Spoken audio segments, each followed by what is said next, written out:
మమ్మల్ని మిక్కిలిగా ప్రేమించిన మా ప్రియ పరలోకపు తండ్రి, మీ మహోన్నతమైన పరిశుద్ధమైన నామానికి లెక్కలేని స్తుతులు స్తోత్రములయ్యా.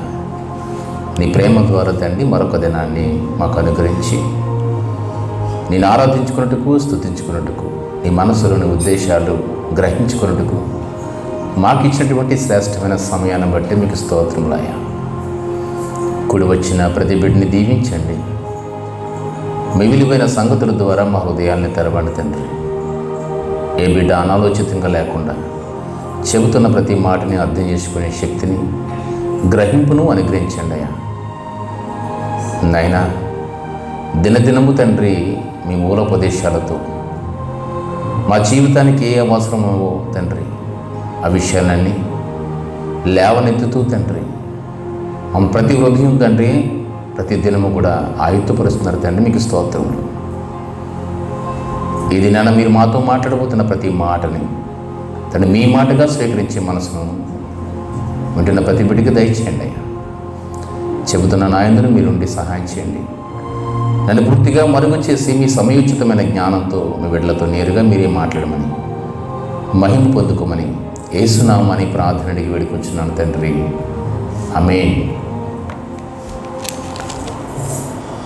మంచిది.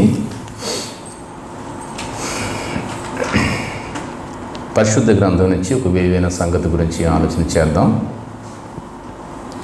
ఆల్రెడీ మనం ఒకసారి ఆలోచించిన విషయమే మరలా ఇప్పుడు చాలా అవసరం ఉంది, అవసరమైన సంగతి కాబట్టి మరలా ఒకసారి ఆలోచించేద్దాం. పరిశుద్ధ గ్రంథంలో పాత నిబంధనని మధ్యస్థ భాగంగా చేయగలిగితే, అది మధ్యస్థ గ్రంథంగా చూడగలిగితే ఒక ప్రాముఖ్యమైన గ్రంథం ఉంది. అదేంటంటే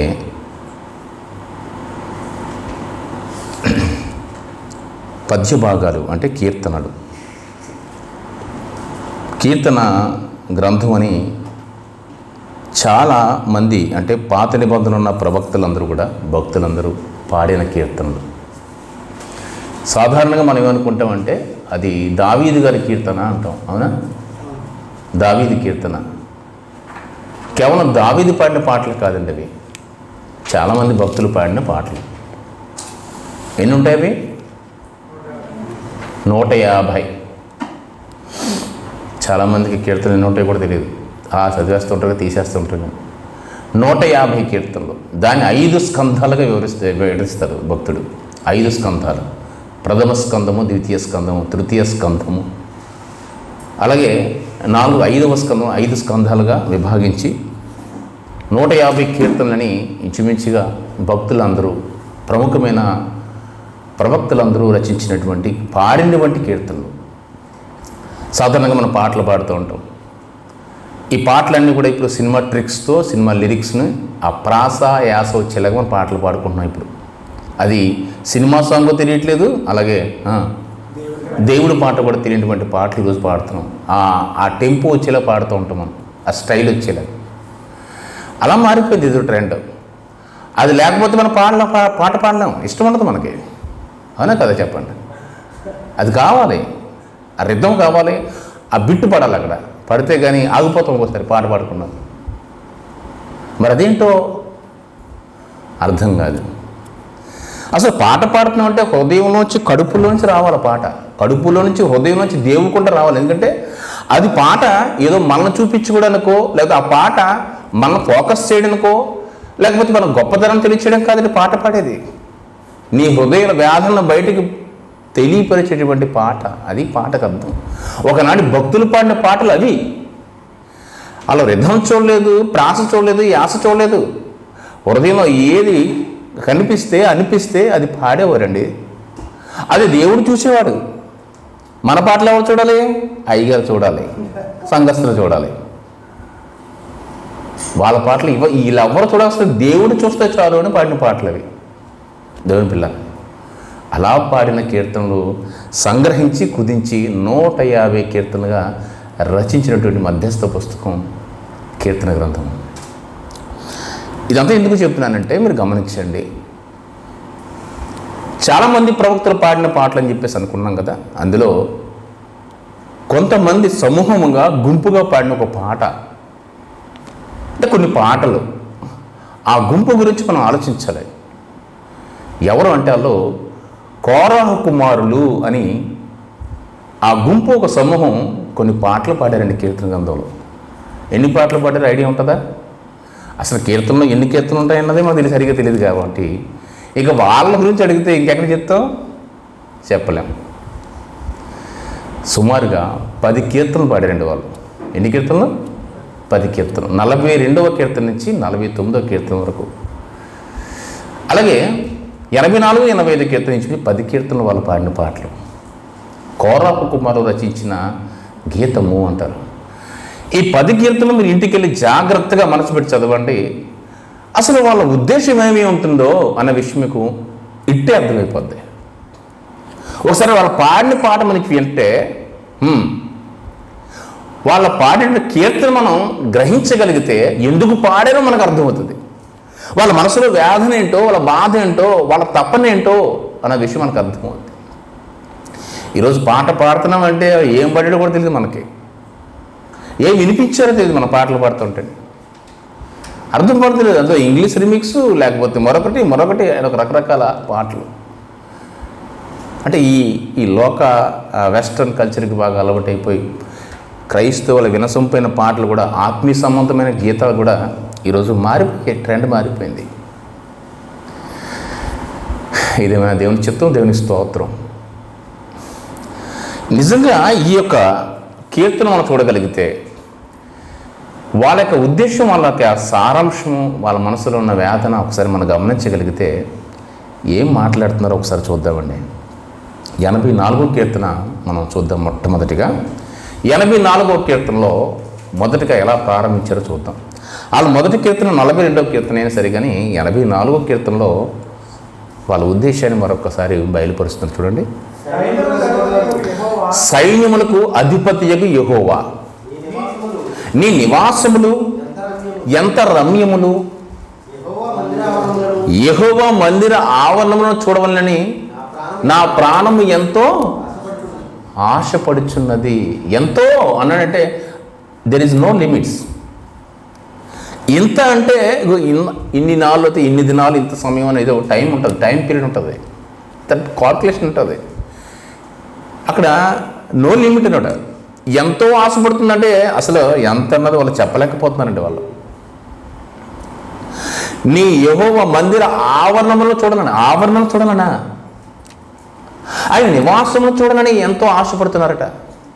అది చూడడానికంట సొమ్మసిల్లిపోతున్నారట వాళ్ళ హృదయాలు. సొమ్మసిల్లిపోవడం అంటే అర్థం ఏంటండి? అన్కాన్షియస్కి వెళ్ళిపోవడం. అంటే చూసి కళ్ళు తిరిగిపడిపోతారు తెలుసండి. కళ్ళు తిరిగిపోవడం ఎప్పుడు జరుగుతుంది చెప్పండి?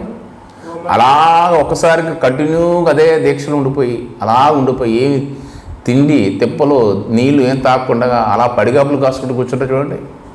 అలాంటప్పుడు ఆటోమేటిక్గా నీరసించిపోయి అన్కాన్షియస్ స్టేజ్కి వెళ్ళిపోతారన్నమాట. అలా సొమ్మసిల్లిపోతారు. ఎందుకంటే పడిగాపులు కాసుకుని కూర్చున్నటువంటి పరిస్థితి చూడండి. దేని గురించి అడిగానంటే ఆ మందిర ఆవరణలు చూడాలని ఆశపడుతున్నారట. తర్వాత చూడండి ఎంత మంచి మాట ఉందో. అది సొమ్మసిల్లిచున్నది జీవము గల దేవుని దర్శించుట నా హృదయమునకు నా శరీరమునకు ఆనందముతో కేకలు వేయుచున్నది. అంటే ఇప్పుడెప్పుడా సన్నిధికి వెళ్ళాలి, ఎప్పుడెప్పుడా ఆయన దర్శించుకోవాలని హృదయము ఆనందముతో కేకలేసేస్తుందట. ఏమండి, కోరహు కుమారులు మాట్లాడుతున్న మాటలు కాదు ఇవి, మనకు మాటలాగా ఉంటాయి. వాళ్ళ పాటలు అలాగే ఉండి అర్థవంతంగా ఉండే పాటలు. మన పాటలు అయితే అర్ధరహితంగా ఉంటాయి. అవి అర్థవంతమైన పాటలు చూడండి ఎలా ఉన్నాయో. ఏదైనా మనకి అర్థం కాని మాటలేమి కనపడుతుంది ఎందుకంటే లేదు.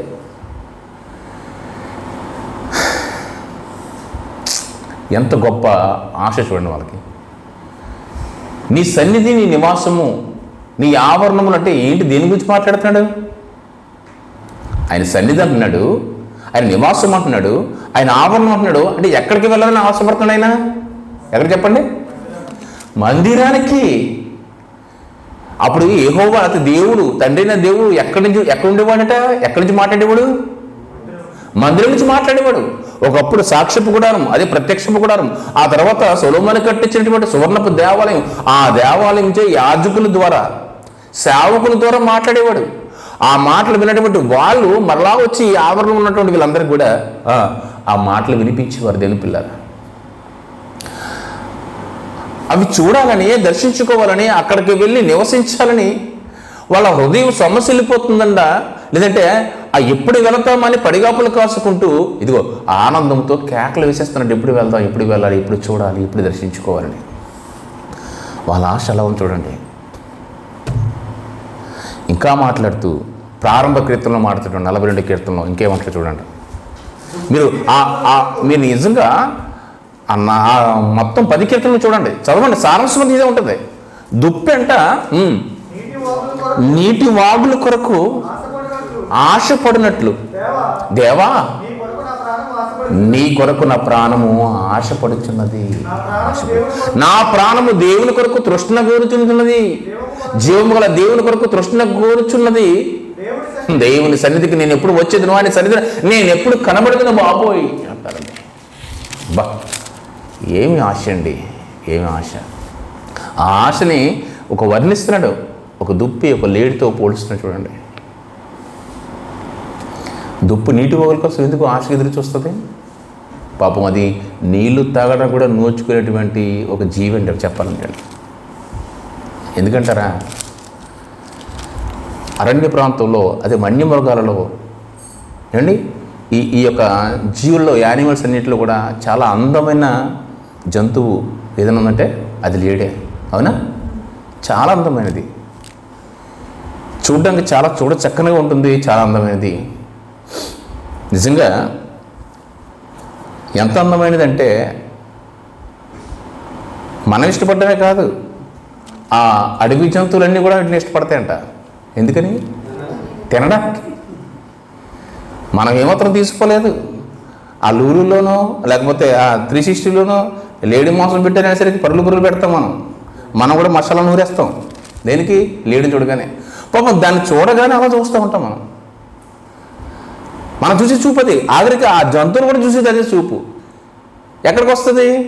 ఎప్పుడు నీళ్లు తాగనక్కర్లేదు. ఎందుకంటే అది అడవిలోనూ గడ్డిలోనూ పట్టుకుని దానికి ఎవరి తరం కాదు. ఎందుకంటే అది పరిగెట్టినట్టుగా ఎవరు పరిగెట్టలేరు. పెద్ద పెద్ద మృగాలు కూడా పరిగెట్టినా దొరకదండి. అది ఎక్కడ దొరుకుతుంది అంటే అది నీళ్లు కాలువల దగ్గర. అది నీళ్ళు తాగుతున్నప్పుడు అంట దానికి అలవాటు అంటే కళ్ళు మూసుకుని తాగుతుందట.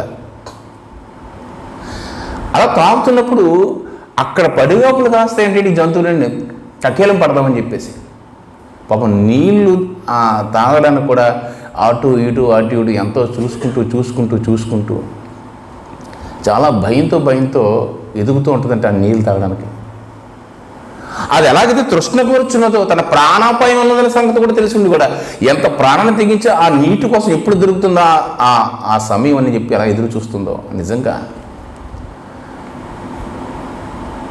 ఈ కోరహ కుమారులు దేవుని సన్నిధి కోసం ఎదురు చూస్తుంటాను. ఎప్పుడు సన్నిధికి వెళ్తానా, ఎప్పుడు ఆయన మహిమను, ఆయన నివాసంలో ఆయన ఆనందాన్ని మేము పొందుకుంటామా అని చెప్పి ఎదురు చూస్తున్నారు. ఎందుకు వచ్చింది అంత కష్టం? ఎందుకు వచ్చింది అంత ప్రమాదం? ఎందుకు వచ్చింది అంత ఇబ్బంది? వచ్చింది వీళ్ళకి అని అనగానే నిజంగా కోరహ కుమారుల యొక్క వాళ్ళ స్టోరీ ఏదో వాళ్ళ చరిత్ర మనకు తెలియాలి. కోరహు అని ఎందుకనంటే కోరహు అనేవాడు ఒక విధంగా చెప్పాలంటే అతని స్టోరీ చాలా పెద్ద స్టోరీ. పూర్వకాలం అతను మోషేతో పాటు సమకాలికుడు అండి. మోషేతో పాటు ప్రయాణం చేసిన వారిలో వాళ్ళ పితరుడు కోరహు. తనకు ఉన్నటువంటి అవిధేయత వల్ల ఏమైందంటే తన జీవితాన్ని నిర్దాక్షిణ్యంగా పోగొట్టుకున్నాడు. తనతో పాటు తన అనుచరుని చాలామందిని కూడా నాశనానికి కొంగు తీసుకెళ్ళిపోయాడు ఈ కోరహు. అయితే శాశ్వం మిగిలిందండి కోరహు సంతానంలో. ఆ శాశ్వం మిగిలిన వాళ్ళు తన పితరుడు నడుచుకున్నట్టుగా నడకుండగా ఇదిగో దేవుడికి ఇష్టమైన ఈ రీతిలో నడుచుకున్నటువంటి సాక్ష్యాన్ని పొందుకున్నవారు. సాక్షాత్తు ఇదిగో దేవుడి గ్రంథంలో లిఖించేవారిగా వాళ్ళ సాక్ష్యాన్ని సుమారుగా 10 కీర్తనలు వాళ్ళు పాడిన పాటలను దేవుడు తలపోసుకున్నాడు, లిఖించుకున్నాడు అండి. ఒక దుర్మార్గుడు కుటుంబం నుంచి సంతానం నుంచి వచ్చిన వాళ్ళే, కానీ వాళ్ళ సాక్ష్యం బాగుంది. ఎంత సాక్ష్యం అంటే దేవుడి గురించి, దేవుడి సన్నిధి కోసం పడిగాపులు కాసుకున్నటువంటి సాక్ష్యం అండి వాళ్ళది. కోరహ కుమారులు ఎప్పుడు నీ సన్నిధికి రావాలి, ఎప్పుడు ఆయన సన్నిధిని కనబడాలి, ఆయన ముఖ దర్శనం ఎప్పుడు చేసుకోవాలి. చూడండి 84 కీర్తనలో ఆయన ఎప్పుడు ఆయన ముఖ దర్శనం ఎప్పుడు చేసుకుంటానంటుంది అక్కడ మాట. 84 కీర్తనలో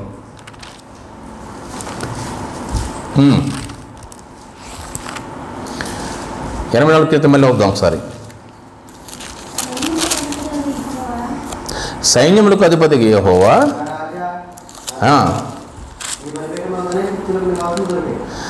యెహోవా మందిరంలో చూడవాలని. తర్వాత జీవము గల దేవుణ్ణి దర్శించుటకు నా హృదయము, చూడండి, నా హృదయమును నా శరీరమును ఆనందముతో కేకలు వేచున్నది. సైన్యములకు అధిపతిగా యెహోవా నా రాజా నా దేవ, నీ బలిపీఠం వద్దనే పిచ్చుకలకు నివాసము దొరుకును, పిల్లల పెట్టుటకు వాన కోవిలకు గూటి స్థలము దొరికెను. చూడండి, చాలండి ఏమంటున్నాడు చూడండి. ఆయన మందిరం, ఆయన నివాసం అంటే ఆయన తోడు, ఆయన ఉన్న చోట ఏ లోటు ఉండదండి. ఆ మాట అనగనన్నాడు ఆయన. ఏమనంటే ఆకర్ష పక్షులు చూడండి, అవి ఉడకవు కూర్చుకొనవు, అట్లా నేను పోషించట్లేదు అన్నాడు. ఆ మాటని చెప్తున్నాడు ఇక్కడ. అవేం భవిష్యత్తు గురించి ఆలోచించవు, కానీ వాటిని పోషిస్తున్న దేవుడు. నిజంగా నీ సన్నిధి ఉంటే మాకు ఏం అక్కర్లేదయ్యా, మాకేం అక్కర్లేదు. అది మాకు ఎంతో ఆనందము, మాకు ఎంతో ఆనందం. ఏం జరిగింది వీళ్ళకి? ఆ బాధ కష్టం ఏమొచ్చింది? వాస్తవానికి వీళ్ళు కోరహ కుమారులు అనగానే లేవి సంతానాలు కదా, లేవి సంతానం వచ్చిన వాళ్ళే వీళ్ళు కూడా. అంటే వీళ్ళు మందిర సేవకి అప్పగించుకున్న వాళ్ళే. మరి అలాంటి వారికి ఎందుకు వీళ్ళ కష్టం ఏంటి? యథార్థంగా చేసుకోవచ్చు కదంటే అక్కడే ఉంది పాయింట్. దావీదు వరకు కూడా సుభిక్షంగా జరిగిందండి పరిపాలన. దావీదు కుమారుడు సొలొమోనులో కూడా కాస్త నెమ్మదిగానే జరిగింది. ఈ సొలొమోను తర్వాత మరొక రాజు వచ్చాడు. సొలొమోను కుమారుడు ఎవరో? రెహబాము. ఈ రెహబాము తండ్రి అతడు పితరులు నడుచుకుంటే దారిలో నడుచుకోక కాస్త అవిధేయతగా నడుచుకుని ఆ రాజ్యాన్ని 2 ముక్కలుగా తీర్చేసాడు. ఎవరో? ఈ రెహబాము. 10 గోత్రాలు ఉత్తర రాజ్యంగా, 2 గోత్రాలు దక్షిణ రాజ్యంగా విడగొట్టేశాడు. అయితే ప్రాబ్లం వచ్చిన సమస్య, 2 గోత్రాలకు విడగొట్టినటువంటి రాజ్యము దక్షిణ రాజ్యము, అక్కడికి వచ్చింది యెరూషలేము దేవాలయం. యెరూషలేము ప్రాంతాన్ని చేజెక్కించుకుంది ఎవరంటే ఈ 2 గోత్రాల వారు. మిగతా 10 గోత్రాల వారు ఎక్కడికి వెళ్ళిపోయారు? ఉత్తర రాజ్యానికి వెళ్ళిపోయారు. అక్కడ వాళ్ళకి రాజు ఎవరంటే ఎవరు? యెరోబాము. ఇక్కడ రెహబాము. ఆలోచించండి. సంవత్సరం పస్కా పండుగ అంటే దేవుని సన్నిధికి వెళ్ళి ఆ పస్కా పండుగ ఇంచుమించుగా 50 దినాలు వాళ్ళు ఆచరించేటువంటి ఆనవాయితీ, ఆచారం, ధర్మశాస్త్రం, నిబంధన. అప్పుడు వెళ్ళినప్పుడు మా జీవితాలు బాగుంటాయి, మేము ఆశీర్వాదాలు పొందుకుంటాము, ఆ సైన్యములకు అధిపతికి సృష్టికర్త అయిన యెహోవాని దర్శించుకుంటాము. మేము ఇప్పుడు కూడా ఆయన సన్నిధిలో ఆనందముగా ఉత్సాహంగా ఉంటాము. ఆయనే మాకు నిజమైన ఆశ్రయమని ప్రజలందరూ, ఇశ్రాయేలు ప్రజలందరూ రూఢిగా నమ్మేటువంటి ఒక బలమైన విశ్వాసం. అయితే ఈ దుర్మార్గుని నిరూపణ ఏం చేశాడంటే ఈ 10 గోత్రాల వారిని కూడా బందీ చేసి, మీరు కానీ అక్కడికి వెళితే ఆ దక్షిణ రాజు ఏం చేస్తాడంటే మిమ్మల్ని ఏమైనా చేగిజిక్కించుకుని అక్కడ కానీ ఆపేస్తాడము.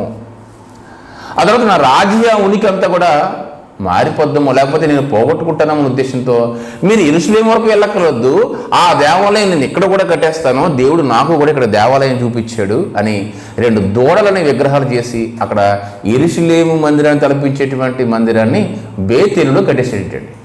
వాళ్ళకి రాజధాని అక్కడ బేతేలు, ఇశ్రాయేలు దేశానికి, ఉత్తర రాజ్యానికి. అక్కడ వెళ్ళకుండా ఆపేస్తే నార్మల్గా అమాయకులని వారైతే నమ్మేమో తప్పించి, కానీ ఎప్పుడు కూడా దేవుని వాక్యాన్ని అవపోసన పడుతూ నిత్యము కూడా ధర్మశాస్త్రంతో అడ్డుపెట్టుకున్నటువంటి ఈ యాజకుల జీవితాలు వాళ్ళకి తెలుసు కదండి. దేవుడి సన్నిధి అంటే ఏంటో, అక్కడున్న మార్చి ఏంటన్న విషయం అది నోచుకోలేక వెళ్ళలేక ఆ బద్ధకాల్లో ఉండిపోయి పడిగాపులు కాస్తూ ఎప్పుడు ఈ చెరసాలలు, ఈ గోడలు బద్దలవుతాయా, ఎప్పుడు ఇక్కడి నుంచి ఈ సంఖ్య నుంచి విడుదల పొందుకుని మా యెహోవా అయిన మా జీవము గల దేవుని మందిరానికి వెళ్ళి నేను ఎప్పుడు ఆయన ముఖదర్శనం చేసుకుని అక్కడ ఉన్నటువంటి వాతావరణాన్ని మేము ఎలా అనుభవించారని పడిగాపులు కాస్తుంటే దాన్ని వర్ణిస్తున్నాడు చూడండి. దుప్పి నీటి వాగుల కోసము, ఇదిగో పిచ్చుకలు పక్షులు కూడా నీ నివాసాన్ని ఎలా వర్ధిల్లుతున్నాయో అని చెబుతూ, ఇకపోతే ఇక ఆ 2 గోత్రాల వారు కూడా ఎంతో పుణ్యం చేసుకున్నారయ్యా, ధన్యులు అంటే కిందకు వచ్చినారా చూడండి. నీ సన్నిధిని భోజనం చూడండి, అక్కడ నీ మందిరమందు నివసించువారు ధన్యులు. మాకు దొరకని ఆ ధన్యత్వం వాళ్ళకు దొరికింది. వాళ్ళు ధన్యులయ్యా, ధన్యులు. కానీ మాకు ఎప్పుడు అనుగ్రహిస్తావు? వారు ఇచ్చము నిన్ను స్తుతించుకుందరు. ఎందుకయ్యా అంటే నిన్ను స్తుతించుకునే భాగ్యాన్ని అనుగ్రహించావు, నిన్ను కలుసుకునే భాగ్యాన్ని అనుగ్రహించావు, నీతో మాట్లాడుకునేటువంటి ఆ గొప్ప అనుభూతిని వాళ్ళకి అనుగ్రహించావు. మేమైతే ఈ బంధకాల్లో ఉండిపోయామయ్యా, ఉండిపోయాం. ఆ సన్నిధిని, ఆవరణని ఎంత గొప్పగా వర్ణిస్తున్నారు చూడండి. ఆ కోరహ కుమారుల ఒక్కడ కాదు, గుంపే, వాళ్ళ జాతి వంశం కూడా ఆ చెరల ఉండిపోయినటువంటి ఆ ఉత్తర రాజ్యంలో వాళ్ళు పాడుతున్న పాటలండి, పాడుతున్న పాటలు.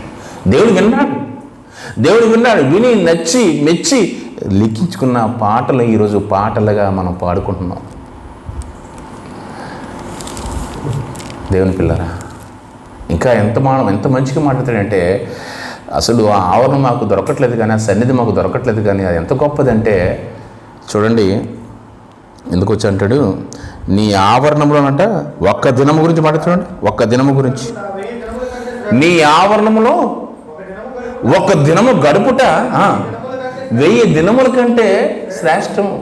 భక్తులు 1000 అని అలా లిఖించడం, ఉట్టంగించడం తప్పించి, కానీ వాళ్ళని ఇంకా మనసుని ఇలా కదిపితే ఏమంటారు తెలుసా? 1000 కాదే 1,00,000 కాదు, కోట్లు దినాలు ఇచ్చినా సరే కానీ ఆయన ఒక్క దినం మాకు శ్రేష్టమైనది అంటారంటే అంత గొప్ప సాక్ష్యం. ఎంతగా దేవునితో కనెక్ట్ అయిపోయారు చూడండి, ఎంతగా దేవుని సన్నిధితో కనెక్ట్ అయిపోయారు చెప్పండి, ఎంతగా దేవుల్లో లీనమైపోయారో గమనించండి దేవుని పిల్లరా. ఎందుకు ఈ పాటల ద్వారా మనతో మాట్లాడుతున్నారు దేవుడు అంటే నిజంగా గమనించండి. ఈరోజు అలాంటి విశ్వాసం, భక్తి మనలో ఉంటుందా? ఆవరణానికి రావడానికి కానీ, సన్నిధికి రావడానికి కానీ చెప్పండి, ఇష్టపడతావా?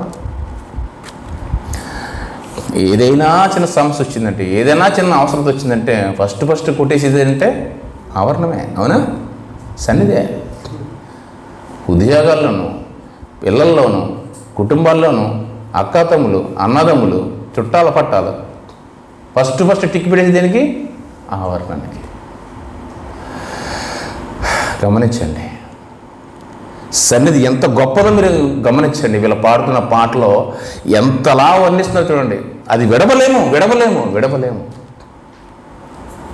చిన్న తేడాలు వచ్చినా, ఇబ్బంది వచ్చినా ఫస్ట్ అని ఏదంటే ఆవరణనే. దేవుని సన్నిధి ఎంత గొప్పదండి, ఎంత గొప్పది చెప్పండి. వీళ్ళు మాట్లాడుతున్న మాటలు వీళ్ళ పాటగా పాడుతున్నారు చూడండి. పాట అనేసరికి హృదయం లోతుల నుంచి వస్తుందండి, గుండె లోతుల నుంచి వస్తుంది పాట. కొంతమంది పాటలు అలా ఉంటాయి తెలుసు కదా, వాళ్ళ అనుభవాలతో పాడతారు పాటని, వాళ్ళ అనుభవాల్ని పాట రూపంలో చూపిస్తూ ఉంటారు. వాళ్ళ అనుభవం కూడా కోరహ కుమారుల అనుభవాన్ని చూపిస్తున్నారండి పాట ద్వారా. వాళ్ళు పడుతున్న కష్టం, వాళ్ళకి లేనటువంటి ఆ లోటుని ఎంత దయనీయమైనదో అనే విషయాన్ని చూపిస్తున్నారు.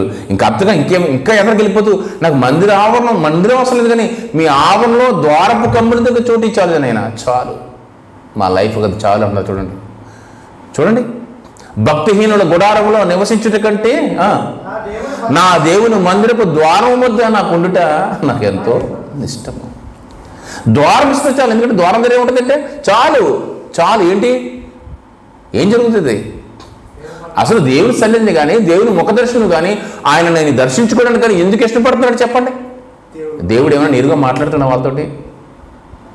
మరి ఎందుకు ఇష్టపడతారు? అంతలా తప్పించిపోతున్నారు ఎందుకు చెప్పండి? ఎందుకు తప్పించిపోతారు?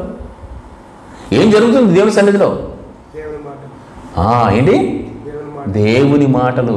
దేవుడు నేరుగా మాట్లాడకపోవచ్చు, దేవుని ప్రతినిధులు, దేవుని సేవకులు మాట్లాడుతూ ఉంటారు. వాళ్ళ సొంత మాటలు కాదండి. ఆ రోజు యాజకులుగా, సేవకులుగా మాట్లాడుతున్న మాటలు ఎవరంటే దేవుని మాటలు. ఒక యాజకుడు నిలబడ్డాడంటే అతనికి పాగా మీద ఏమని రాయించాడండి? యెహోవా పరిశుద్ధుడు అని రాయించాడు. అంటే మాట్లాడుతున్నది యాజకుడు కాదు, మాట్లాడుతున్నది సేవకుడు కాదు, మాట్లాడుతున్నది దైవజనుడు కాదు, యెహోవాయే మాట్లాడుతున్నట్టుగా అతనికి కిరీటం పెట్టండి, పాగా పెట్టండి. ఆ పాగా మీద ఏం రాయాలి? యెహోవా. అంటే తనను తాను ప్రత్యక్షపరుచుకుంటాడు ఎవరిలోనూ? యాజకుల్లోనూ, సేవకుల్లోనూ. అలాంటి యాజకుడు సాక్షాత్తు దేవుని మాటలు వినిపిస్తున్నప్పుడు నిజంగా ఆ దేవుని మాట మాకు నెమ్మది కలుగు చేస్తుంది, ఆ దేవుని మాటే మాకు సంతృప్తి కలుగు చేస్తుంది, ఆ దేవుని మాటే మాకు హృదయానికి ఆనందం కలుగు చేస్తుంది అన్న విషయాన్ని అది నోచుకోలేక, అది పొందలేక, అది కానలేక వాళ్ళు పాడుతున్న పాట దయనీయమైన పాటలు పాడుతున్నారు చూడండి. వాళ్ళు కనీసం ఆ ద్వారప కమ్ముడి దగ్గరైనా మాకు స్థానం దొరికితే సరిపోతుందయ్యా, ఎప్పుడు ఆ భాగ్యం మాకు దొరుకుతుంది? నేను ఎప్పుడు నీ సన్నిధికి వచ్చి నీ ద్వారపకమ్మని దర్శించుకుంటాను, అక్కడి నుంచి నీ మాటలు వినాలి అని ఎంత బాధతో, హృదయ విధారకరమైన బాధతో ఎంత అలాగ పాడుతున్నారు చూడండి పాట. ఈరోజు సన్నిధికి రానటువంటి వాళ్ళు, లేదా దేవుని సంఘానికి రాకుండా, దేవుని మాటలు వినకుండా, ఇలాంటి గొప్ప దేవుని స్వరము వినకుండా ఎంతమంది త్రోసిపుచ్చుతున్నారు, ఎంతమంది చాలా సునాయాసంగా దాన్ని పక్కన పెడుతున్నారు. గమనించండి. దేవుని మాట ఏం చేస్తుందంటే చెప్తున్నాడు కిందకు వచ్చి, ఇంకా మధ్యలో ఈ 84వ అధ్యాయంలోనే, మీ సన్నిధిని ఉన్నవాళ్ళు ధన్యులు, వాళ్ళు బలాధిక్యమనందుతారు ఉంటుంది మాట చూడండి. వారు నిత్యము నేను స్తుతిస్తారు, నీ వలన బలమునందుతారట. బలమునందువారంట ధన్యులు. బలమునందుతారు. ఎందుకు ఎలా బలం అందుతారు? ఈ లోకములో అన్నీ కూడా ఏంటండి, ఎన్నో ఇబ్బందులు, ఎన్నో కష్టాలు, ఎన్నో శ్రమలు. ఈరోజు నాకు మనిషి సంతృప్తిగా ఉన్నాడు చెప్పండి. ₹1,00,00,000 ఇచ్చినా సరే కానీ నీకు సంతృప్తి ఉంటుందా? ఓసారి ఇచ్చి చూడ అంటారా? ఎంత ఆనందంగా చూపిస్తానో సరే ఇచ్చి చూడంటారా? ఉండదండి. ₹1,00,00,000 ఉన్నప్పుడు నీ ఎదుర్కొంటాం కూడా ఉన్నాడు అని అడగండి వెళ్ళి, లేకపోతే చెప్తాడు. నీకు ఇచ్చి చూడడం అవసరం లేదు, ఆల్రెడీ ఉన్నవాడిని వెళ్ళి అడగని చెప్తాడు. ఆనందంగా ఉండడం వెలితి వెలితి వెలితి. సెలవు దొరకగానే చెల్లింటికో, అమ్మింటికో, అన్నింటికో, తమ్ముడింటికో వెళ్ళి తిరిగేస్తూ ఉంటాం దూపరాగా. తిరిగావు, ఎంత ఆనందం పొందావు? సాయంత్రం వచ్చినట్టు అడగండి, ఎంత ఆనందం పొందావు? లేకపోతే ఎవరితో విందు చేసుకున్నాం, ఫంక్షన్ జరిగింది, ఈరోజు సన్నిధి మానేసి, విశ్రాంతి దినాన్ని మానేసి విందు చేసుకున్నాం, విందులో ఎంత ఆనందం పొందావు ఒకసారి అడగండి.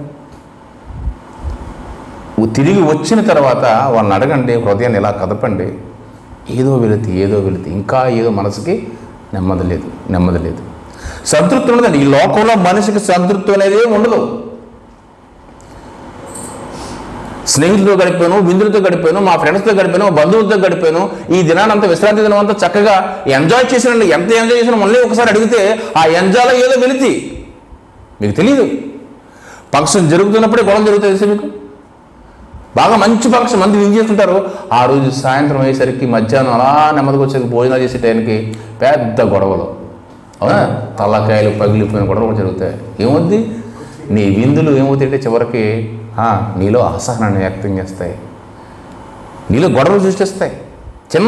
చిన్న దానివల్ల అప్పుడు దాకా మాట్లాడతారు, బాగానే ఉంటారు, బాగా మాట్లాడుకుంటారు. చిన్న తేడా వచ్చిందని చెప్పేసి జుట్లు పట్టుకుని లాగేసుకుంటూ ఉంటారు.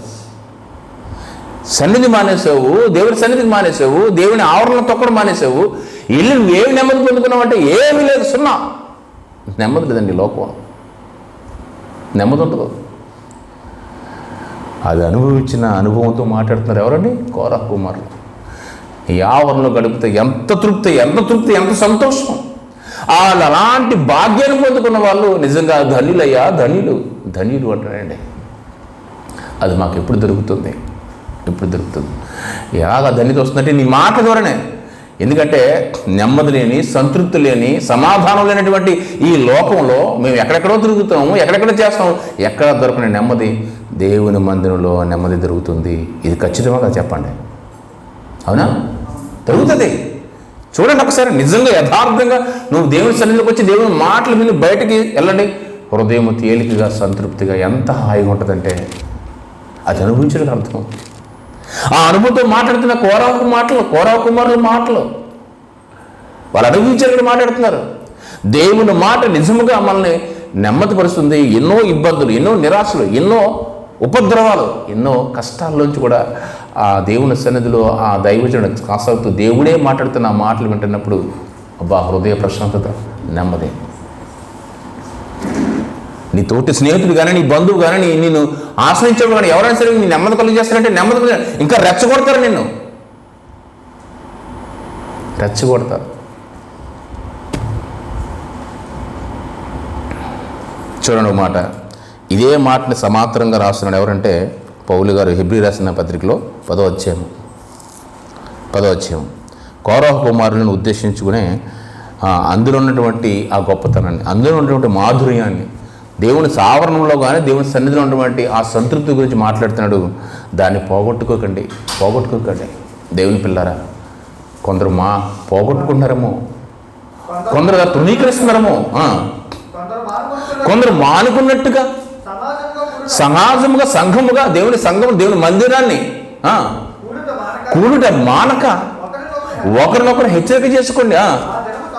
ఆ దినము సమీపించిన కొలది మరీ ఎక్కువగా ఏంటమ్మా అలాగూ చేయుచు ప్రేమ చూపుటకును సత్కార్యములు చేయుటకును ఒకరినొకరు పురుగొలుపుకున్నట్టుకు ఆలోచించుకోండి. ఆవరణం అంటే ఎంత శ్రేష్టమైనదో ఒకసారి కోరాకుమరులు అడగండి అయ్యా. వాళ్ళ హృదయాన్ని కదిలించండి. ఒకసారి ఏం మాట్లాడతారో ఆ 10 కీర్తనలను ఒకసారి ధ్యానించండి, మీకు అర్థమవుతుంది అని చెప్పడం మానేసి ఇంకో వారం ఉంది కదా, పర్లేదు పర్లేదు ఈ వారం మానేసి ఏం కాదులే వచ్చే వారం వెళ్దాం. ఇది పురుగొలపడమా? అయ్యో మళ్ళీ వస్తారంటమ్మా, రాక వచ్చారు, సంవత్సరం ఒకసారి వచ్చారు, పర్లేదులే వచ్చే వారం వెళ్దాంలే. ఇది పురుగొల్పడమా? ఎలా పురుగొల్పమన్నాడు? ఆ దినము సమీపించిన కొలది ఎలా ఉండాలట? మీరు ప్రేమ కలిగి ఒకరినొకరును అలాగ చేయటం సత్కార్యము చేయటం ఒకరినొకరు పురుగొల్పుకున్నట్టుకు ఆలోచించుకోండి. ఎందుకంటే అక్కడ చెబుతున్న మాటలు, ప్రకటిస్తున్న మాటలు వాళ్ళ మాటలు కాదు, వాళ్ళ సొంత మాటలు కాదు, సాక్షాత్తు దేవుడే మాట్లాడుతున్నాడు.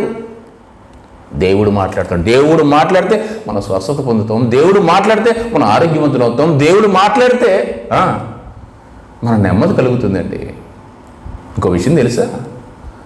అసలు ఈ ఆవరణం ఎందుకు ఇంత గొప్పదనంగా వాళ్ళు భావిస్తారంటే, యేసుక్రీస్తు వారు చెప్పగానే చెప్పాడు ఒక మాట ఏంటంటే, ఈ ఆవరణం అంటే ఏంటో తెలుసా?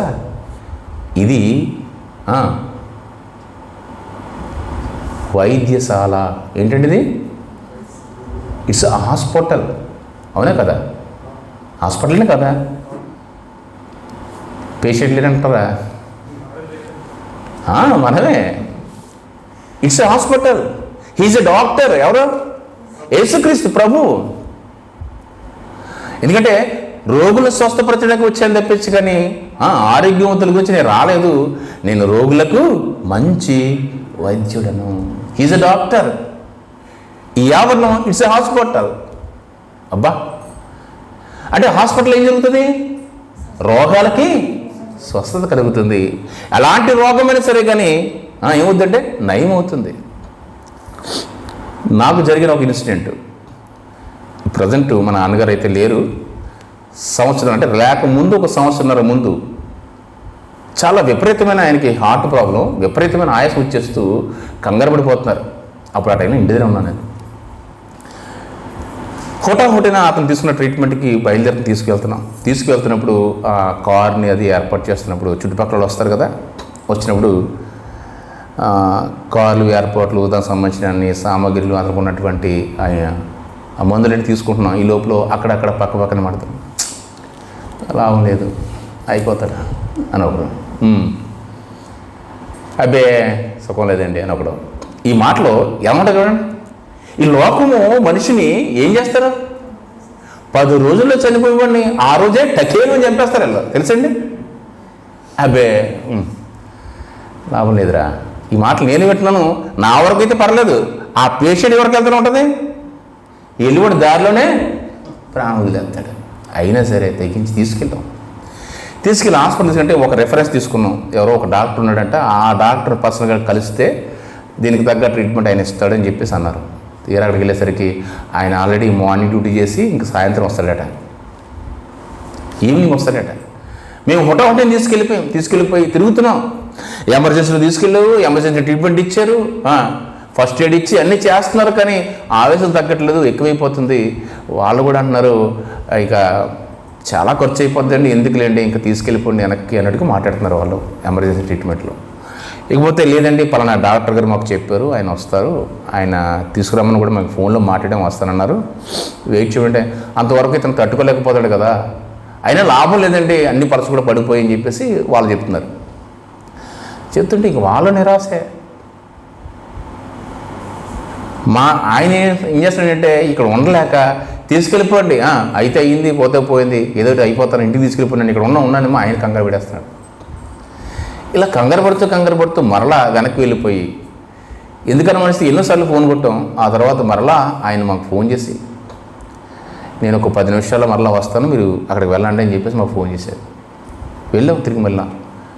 ఇక అందరూ ఇంకా లాభం లేదు అన్నవాళ్ళు, తీరా ఆయన వచ్చిన తర్వాత అలా చేపట్టుకున్నాడు, ఎమర్జెన్సీగా 4 ఇంజక్షన్లు ఇచ్చాడు, కూర్చోబెట్టాడు, బెడ్ ఎక్కిచ్చాడు. వితిన్ 1 అవర్లో జస్ట్ రిలీఫ్ అయింది, నిలబడ్డాడు. కానీ అబ్జర్వేషన్ నిమిత్తం ఒక 2 రోజులు ఉంచి 3వ నాడు నడుచుకుంటూ ఎలాగా మామూలుగా కూడా నడుచుకుని వచ్చేస్తాడు ఇంటికి మా నాన్న. అంటే హాస్పిటల్ అంటే ఏంటి, ఎంత రోగంతో ఎంత ఇబ్బందితో ప్రాణాపాయ స్థితిలో వెళ్ళిన తర్వాత కూడా 3 రోజుల్లోనే మనం ఏం చేయాలంటే ఎలా తిరిగి వచ్చాము, నెమ్మదిగా చలాకీగా తిరుగుని వచ్చేసినట్టుండే ఆయన. జనం అందరూ ఏమనుకుంటారు, ఇదిగో ఆ పురుగొల్పడం అనగా సన్నిధి మానేస్తున్నాం అంటే పర్వాలేదు ఇంకో రోజు ఉందిలే, ఇలాంటి టైం మళ్ళీ వస్తుంది ఏంటి, ఎప్పుడు ఉండేదే కదా ప్రతి ఆదివారం ఆ పాస్టర్ గారే, ఆ పాత పాస్టర్ గారే, ఆ అయ్యగారే, ఆయన మొఖాన్ని ఎప్పుడన్నా చూడొచ్చలే, ఆయన ఎక్కడ వెళ్ళిపోయాడేం కాదు అంటారు. అంతేనా? ఇక్కడ జరుగుతున్న మాటలు, ఇక్కడ చెబుతున్న మాటలు సాక్షాత్తు ఆయన మాటలు కాదు, అయ్యగారి మాటలు కాదు, సంఘంలో ఎవరో చెబుతున్న మాటలు కాదు, సాక్షాత్తు దేవుడు మాట్లాడుతున్న మాటలు. అది గ్రహించిన వాళ్ళు కోరవ కుమారులు, దేవుని పిల్లరా. ఈ లోక సంబంధమైన ఈ రోగాలతో స్వస్థత పొందుకుని ఎలాగైతే మనం హాస్పిటల్ బయటకు వస్తామో, పౌలు గారు మాట్లాడారు, మీరు మీ అపరాధముల చేత, మీ పాపముల చేత చచ్చిన వారై ఉండగా ఎవరిలో బతికించాడట, క్రీస్తులో బతికించాడు అన్నాడా మాట. ఆల్రెడీ మనం రోగస్తులం, పాపాలతోటి ఈ యొక్క దుర్మార్గ క్రియలతోటి, లేకపోతే ఈ దుర్మార్గమైన నీచమైన నికృష్టమైన కార్యముల చేత మనం చచ్చిపోయినమాట. అలా చచ్చిపోయిన రోగాలు కలిగి ఉన్న మనల్ని ఆయన బ్రతికించాడు. ఎలా బ్రతికించాడంటే ఆయన మాట, ఆయన నోటి మాట ద్వారా దేవుడు మనల్ని బాగు చేయనున్న మాట ఉంటుంది. 106వ కీర్తనలో కూడా నీ వాక్యమే నన్ను బ్రతికించిన మాట కూడా ఉంటుంది. అవునా? పాటలు కూడా పాడతాం, నీ వాక్యమే నన్ను బ్రతికించును, బాధలలో నాకు నెమ్మదినిచ్చును. బా ఎక్కడిస్తున్నా ఆ వాక్యం ఎక్కడ ఉంటుంది? దేవుని సన్నిధి, దేవుని ఆవరణం. ఇది గుర్తించారండి కోరవ కుమారులు. అయ్యా బాబోయ్, ఇదిగో ఈ స్వస్థత నాకు కావాలి. ఎందుకంటే ఈ రోగం ఉన్నటువంటి రోగాన్ని నయం చేసుకున్న, అది ఈ రోగాన్ని స్వస్థం చేసుకున్న, ఈ హాస్పిటల్కి వెళ్ళి నయం చేసుకున్నంత మాత్రాన నాకు నిజమైన స్వస్థత ఇది కాదు. శాశ్వతకాలమైన స్వస్థత ఒకటి ఉంది, అదేంటంటే నా పాపాన్ని తీసుకోవడం. ఏంటంటే నా పాప రోగాన్ని, నా ఆత్మ రోగాన్ని తీసుకోవడం, అది నిజమైన స్వస్థత. ఆ స్వస్థత మనకు ఎక్కడ జరుగుతుందంటే నిజమైన హాస్పిటల్కి వెళ్ళాలి. ఆ నిజమైన హాస్పిటల్ ఏంటంటే దేవుని సన్నిధి. అవునా కదా? రోగంతో చనిపోయాడు లాజరు, ఎక్కడికి వెళ్ళాడు? అబ్రహాము రూమున నెమ్మది పొంది ఆ చోటికంటే పరలోకానికి ఎత్తబడినటువంటి ఆ సాదృశ్యమైన ప్లేస్కి వెళ్ళాడు. ఏ రోగం తీసుకున్నాడు? శాశ్వతమైన రోగాన్ని తీసుకున్నాడు. అంటే దేవుని సన్నిధిని విడవకుండా కనిపెట్టుకున్నవాడు.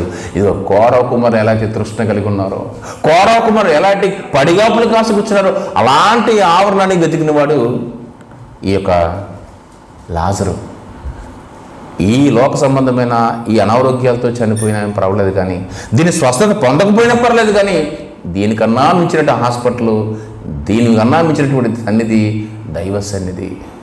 దాన్ని ఎప్పుడు విన్నాడకూడదండి.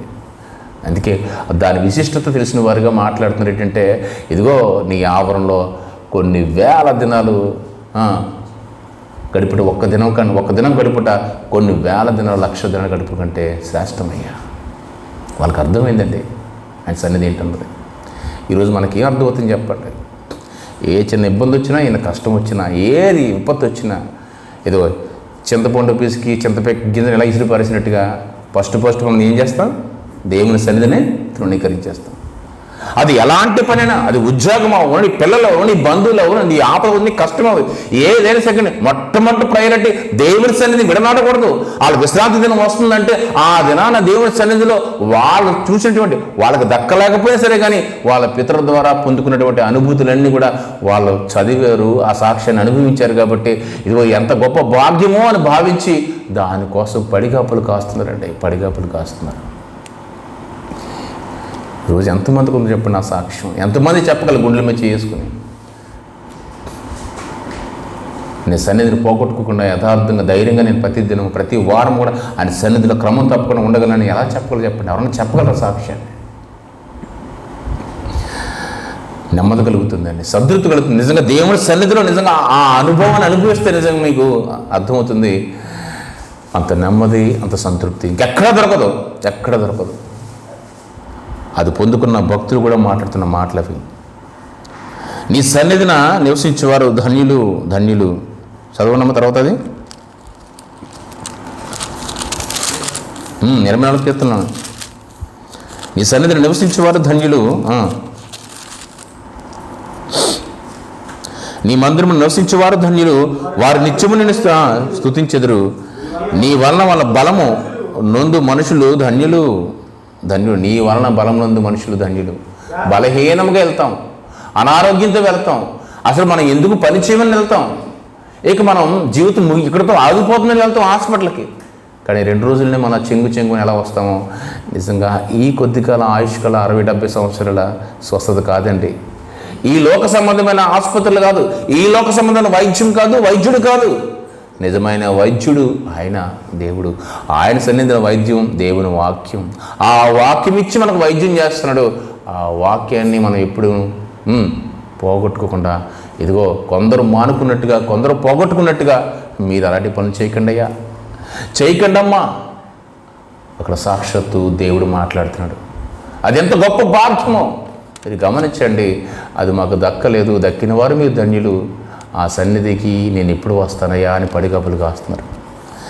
ఈరోజు నిజంగా మనం అలాంటి నిరీక్షణ, అలాంటి వెతుకులాట, అలాంటి పడిగాపులు నిజంగా మనలో ఉన్నాయా? ఒకసారి ఆలోచించుకోండి, ఆత్మవిమర్శ చేసుకోండి. వారం మనకు వస్తుందంటే దేవుడు కృప వల్ల మనం బతుకుతున్నాం. ఒక వారం విశ్రాంతి దినం మనకి ఇస్తాడంటే అది ఎంతో ధన్యమైనది. ఆయన సన్నిధిలో గడుపుతూ ఆ ఆనందాన్ని స్వీకరించగలిగే గొప్ప భాగ్యం అది. అది గొప్ప భాగ్యంగా ఎంచుకుని మనమందరూ వేగిరి పడుతూ ఆ సన్నిధిలో ఆయన మాటలు వినడానికి ప్రయాసపడాలి. దాని భాగ్యం, దాని యొక్క గొప్పతనం తెలిసిన వారుగా మాట్లాడుతున్నారు.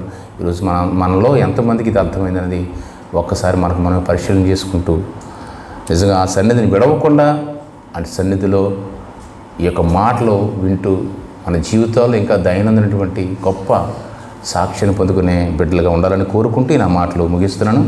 ప్రార్థన చేసుకుందాం.